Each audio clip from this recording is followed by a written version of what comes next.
Chapter 19. Seeking Solace in the Queen City. Downtown Cincinnati, Montgomery Road. Jameson peers out of the taxi window at the city fleeting by. The bustle, the rat race. Life carries on regardless. The mad world writhing and pulsing all around him, reflecting his own steadily descending spiral into existential delirium. The events of the last few weeks have clearly caused some psychological injury. He tries to recall how he got through his last undercover mission and struggles to find answers. Despite the cloudiness, it must have been a walk in the park compared to this case. I feel certain of that, at least. He still doesn't know what to report to Black. The truth? He spots a payphone. "Here, driver, pull over here." The taxi slows and stops, and Jameson jumps out. He pays the driver. As the taxi drives away, Jameson waits for a moment, looking up into the sky around him. Satisfied, he crosses the street and makes for the payphone. Once inside the booth, he pulls the door closed. It is enough to drown some of the city sounds out. He decides to phone the bureau first, Black's office. He finds some coins in his jacket pocket. As he lifts the receiver to his ear and slots a few quarters into the machine, he punches a number into the keypad and notices words scrawled on the information board in black marker pen. Ce que j'ai fait, ce soir-là, ce qu'elle a dit, ce soir-là, réalisons mon espoir, je me lance vers la gloire. I recognize that. Jameson mumbles, trying to recall a song name. Jameson? Comes a gruff voice. Yes, sir, it's me. We were getting worried. It's standard procedure to call an everyday agent. I could not find an opportunity yesterday, sir. You've infiltrated Ace? Affirmative. I've been formally recruited. Well, what the hell happened last night? Ace has struck again. I know, sir. Frank Beakley? You know? What exactly do you know? I saw it on the news. I know the man is dead. Dead? Oh, he's dead, all right. He had both his eyes burned out with some kind of acid used to burn the skin of laboratory mice. Jesus. Jameson says, leaning back against the booth window. He feels lightheaded. The poor bastard might have lived if it hadn't seeped into his brain. Black adds. Jameson remains quiet. What did Ace do to Beakley? Tortured him to death, that's what. Aided by me. Report, Agent. Black says, impatient with the pause. You were right, sir. The ACE organization is being controlled by one person. One man. Name? Goes by the name of Ace Ventura. Ace, huh? I'll get our people on it. See what we can dig up. What about his organization? Are there other players? Jameson hesitates. No, the rest are just pawns. Oh, they're organized, equipped, and effective. But Ace is the one we need to focus our efforts on. He's the mastermind. He's the killer? This white devil? Yes, I'm almost certain it's him. Almost certain. You've spoken with the maniac? I have, sir. Strangely, he's not so much a maniac. Apart from the times he's burning people's eyes out, Agent? Oh, don't get me wrong, sir. He's a cold-blooded killer. Dangerous and determined. But there is something driving this man. If I can find out what... You're not there to counsel him, Jameson. You're there to gather intelligence and evidence so we can stop him killing anyone else. Of course, sir. I just thought a psych evaluation would... Oh, you're right, Agent. Black huffs. I'm just pissed off after having my ass chewed by the deputy director all morning. But he'll be glad of the progress. Good work, Agent. Thank you, sir. Now, Jameson, AC's headquarters. Tell me exactly where it is. Black is interrupted by someone knocking on the booth window. Jameson is annoyed that the person just can't be patient and wait their turn, but as he turns to thumb the ignoramus away, he is greeted by a face he knows, a dark face with a bright smile. It is Tafari. Jameson tries not to panic. How did he find me? He followed me? How long has he been here? Has he heard my conversation? Jameson feigns a smile and waves with a trembling hand. He can hear Black shouting something down the phone. He can feel a cold sweat forming on his top lip. For God's sakes, answer me. He puts the phone to his ear, never breaking his gaze with Tafari, who just stares right back, smiling. You hear me, Jameson? Hello? Jameson, your location. Tell me your... I have to go, my love. Goodbye. Jameson says. My what? Have you lost your mind? Agent? Black can be heard shouting as Jameson slowly hangs up the phone. Start giving me some goddamn answer. He takes a deep breath and thinks fast as he pushes the booth door open and steps outside. Tafari? What are you doing here? Hello, Archer. I was just walking by on my way to this nice East African restaurant at the end of this street, and I noticed it was you in the phone booth. What, your little brother's delicious cooking isn't enough for you? Jameson asks, raising an eyebrow. Oh, I like his cooking fine, but every now and then I need something that reminds me of home. Ah, so you just happened to be walking by? Tafari smiles. You followed me, didn't you?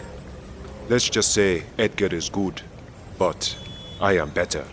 Jameson nods. He told you to follow me? Tafari shakes his head. No, I saw you leaving. I was just curious. Well, you found me. Jameson says with a dry laugh. Well done. Now what? Tafari's smile widens. Anyone special? Anyone special? Ah, yes. The call, of course. No, well, yes. A special someone. A girl. It was just a girl I know. Tafari nods. He does not look convinced. We talked about this, remember? I know, no relationships. I just needed to hear her voice. There is sadness in Jameson's voice, and it is genuine, as he realizes he has missed his chance to call his wife. Tafari picks up on this. Hey, He says, resting a hand on Jameson's shoulder. it is only temporary. If it is love, she will wait. Jameson performs a hardly convincing laugh through a niggling sense of urgency to reunite with his love. Listen, there really is an African restaurant down the road. Do you want to join me for some food? Jameson realizes that he is hungry, and it would be a good opportunity to learn about Tafari and Ace's African life. You know, I think I will join you. I didn't have much of an appetite this morning, so I skipped breakfast, but I could do with a bite to eat now, though. This way. Tafari says, gesturing a hand. They stroll down the street together. Besides, I haven't had a lot of experience with African food. Well, Tafari smiles, bemused and shaking his head. where you are going, you are about to experience it a whole lot more. I know, I can't wait to see this restaurant. Tafari laughs a deep laugh. Jameson is confused. Something funny? I am not talking about the restaurant. Tafari smiles as he picks up his pace. Jameson looks puzzled as he tries to keep up with Tafari. They walk down the road in silence until they come to the restaurant. They go inside and find a seat, sitting opposite each other at the window. It is fairly busy. Couples eating together, a few families, a loner. A waiter soon approaches to greet them and offers them a menu and time to order. Tafari recommends the vegetable sambusa served with injera. Jameson takes his word for it and they order a meal and some mango juice. They say very little to each other. Jameson admires the room. The walls are painted with deep reds and purples. Huge decorative vases of some kind of tall grass are positioned here and there. The tables and chairs are made from cedar wood. There are African symbols and artifacts like offering bowls, shields and masks, and colourful, vibrant paintings of landscapes, iconic animals, tribal men, children and women in intricate head wraps adorning the walls. What a beautiful joint. Is this all Jameson begins to ask, gesturing his hand to the decor. authentic African decoration? Very much so. I get a welcoming sense of familiarity sitting here. Comfortable. I feel at home. My sentiments, exactly. The food arrives and they eat in relative silence, savouring their meal. Wow. And what was the name of that spice again? Ras El Hanout. Those flavors. And there was something else in there that I just couldn't place. Kind of flowery. It is rose, actually. Rose. Well, good choice. And the injera? Jameson says, sipping on his It juice. is a type of flatbread, made with a fine grain unique to Ethiopia. You know, the ritual of tearing injera and sharing food with someone is to signify a bond of loyalty and friendship. Jameson smiles, touched by the sentiment. Huh. Well, thank you. That means a lot to me. Do you feel a bond with me? Tafari stares blankly at Jameson for a moment. No, actually, I do not trust you in the slightest, to be frank. Jameson's smile drops. But the bread, the bond? It is just bread. And besides, I do not believe in all that ritualistic stuff. Says the guy who spits in people's faces. That was different. I was emotional. It was out before I knew what was happening. An old impulse, I suppose. So I indirectly help your dad Jameson leans in close and lowers his voice. murder someone He leans back again. and get officially recruited, and you still don't trust me? Jameson forces out a laugh that sounds like a yak choking on its own tongue. He takes a drink. Tafari smiles. Look, I know you are a policeman, FBI. Jameson spits his juice out over the table. He quickly grabs a napkin and mops the tabletop. Are you crazy? Jameson asks, switching on his poker face. You think I'm a cop? I would say I think you are a rat, but I'd rather like rats. It is our likeness, our shared plight for survival that makes us fear them, demonize them. And I rather like pigs too. I do not want to sully their species further by making comparisons. So yes, cop will suffice. Well, it's absurd. What makes you think that? Look, this charade has gone on long enough. I am not the only one who knows. Jameson tries to hold Tafari's stare. Knows? Knows what? That I'm a cop? Who else thinks that? Tafari just shakes his head. My father and Penny have known all along. I am sure of it. At least, I think my father has his suspicions. I do not know what kind of dangerous game they are playing, but I am not playing a part in it. Jameson still opts for denial. Tafari, I don't know what you know or what you think you know, but I can assure you It is fine, for now. They obviously have things under control or they would never have brought you in this far. Never have put you through this ordeal. Jameson just shakes his head. My father? Some say he is a great man, and he is. He has saved many animals. He also saved my people from war, probably from annihilation. But he also brought a great shame to my village, to my mother. Jameson decides to let Tafari talk, tell his story. It will buy him time to think of a way out of this. But all that looms on Jameson's mind is Tafari's revelation that Ace knows the truth about him. Who Tafari continues. really was a princess. My father, he got my mother pregnant when she was promised to another man. He was banished and she was outcast. We lived for 8 years on the outskirts of our village. My father would send us money for our needs, but life was tough. We were shunned and mistreated by our people. But my mother would always smile down at me with pure love, and I knew that no matter what this life threw at us, if we had each other, we could get through anything. And then, the loggers moved in. They had come to take our land, strip the jungle away to make way for cattle, for the beef industry. Naturally, like the rest of my village, my mother was outraged. She would not let them take our ancestral home. She rallied the whole village to come together to stand up to the loggers. After everything we had been through, and after the way our village had treated us, my mother still stood side by side with her people and led them in a brave defiance. She led her people for 4 days, until her body was found, smashed, under a fallen tree. Jameson gasps. The official report states it was an unfortunate logging accident. The company was made to pay compensation to my people, to me, and the local authorities were heavily compensated too, obviously.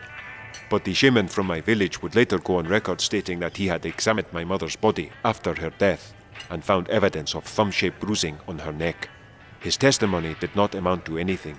You see, they murdered her because she was the leader of the rebellion. Shortly after, my people were forcibly evicted from our land, forced to move on and find a new place in the jungle, to rebuild our lives. Jameson is shocked, angry, and curious at Tafari's calm demeanour. Tafari smiles. It makes me wonder where my people will go when the loggers come calling again. We are running out of rainforest. Jameson shakes his head. He stares into Tafari's soulful eyes. The hardship this man has been through. Why are you telling me all this? A short time later, my father returned to our village. He risked his life to come and find me, and I have lived with him ever since. But in the heart of the jungle, where my mother's blood had been spilled, he made me a promise. He promised me that he would find those responsible for my mother's murder and bring justice to them, that we would do it together. Jameson nods, now beginning to see connections and motivations clearer. So we formed Ace, and you've been his loyal recruit ever since? Do not get me wrong. I like Ace, what they stand for. I too am outraged by the mistreatment of animals in our world. It is just their methods that concern me. Murder? Oh, murder is fine with me. I fully intend to murder the man who killed my mother. Jameson raises his eyebrows by the collected sincerity in Tefari's voice. But I am more of a simple bullet in the head kind of guy. I do not have my father's flair. That's one way of putting it. I would not mind so much. My father certainly has his demons, but he is a grown man who makes his own choices and just happens to be on a path of death and destruction. This devil in him is slowly consuming him. He is now a hunted criminal. Terrorist, they call him, and there is a very real possibility that he could lose his own life. But Penny and Paul are still young, vulnerable, impressionable. Especially Penny. She hangs on every word her father says, the way I used to. She overlooks his methods, his madness, and she follows him down the same path, a path that will destroy her life. And that girl has already had it destroyed, believe me. All three of us, in fact. How twisted is fate that it would bind us through our shared grief. Bereft children. Tefari leans forward and stares into Jameson with intense eyes. You will promise me, here and now, that when you make your move, you will do everything in your power to protect them. Jameson doesn't know what to say. Agree and reveal that he is a cop? Or try and keep his cover, not promise anything? He takes a deep breath. No matter who you think I am, and no matter what happens, I will try to protect them. That's all I can say, Tefari. Tefari nods. A little sparkle in his eye suggests that he is satisfied with Jameson's answer as he eases back into his chair. Penny, Jameson says, trying to move the conversation along. She mentioned her mother's death to me last night. She did? I cannot even get her to talk about it. What did she say? Just that she is another one, still seeking justice that never came. So, she did not tell you the circumstances? Jameson shakes his head. Tefari shrugs, but there is relief in his expression. My motivation is justice for my own mother's killer. Ace serves me as a means to an end. Justice for my mother. But I have been watching that particular cause take a back seat to other motivations for too long. My life has been leading up to this time. What do you mean? I have recently learned the whereabouts of the logger who murdered my mother. He has eluded us for so long, but I have tracked him down to a warehouse in Kumasi, in Ghana. Naturally, I told my father what I had learned. I'm guessing you and your father will be taking a flight to Africa in the very near future? That is why I was excited when I heard my father was planning a trip to Africa. At last, I thought. But then I learned that he is not taking me, his son, back to his homeland to avenge his mother's death after all. Instead, he is taking you to carry out a different mission. Me? He's taking me? Jameson says, surprised. An opportunity like this. Tefari says, showing emotion in his eyes for the first time. And he wants to let it pass him by? Pass me by? Tefari glares at Jameson as if expecting him to answer. He must have his reasons, Jameson offers. Did he tell you what kind of mission we are going on? No, as usual. We are all on a need-to-know basis. It is obviously Ace-related. Jameson begins to panic. Not another murder. Regardless, I have been planning my own excursion to Africa. I will bring justice to the bastard, myself. You and my father will not be the only ones on a plane destined to Africa tonight. Tonight? We're leaving tonight? Not together, obviously. Are you sure it's wise to go alone?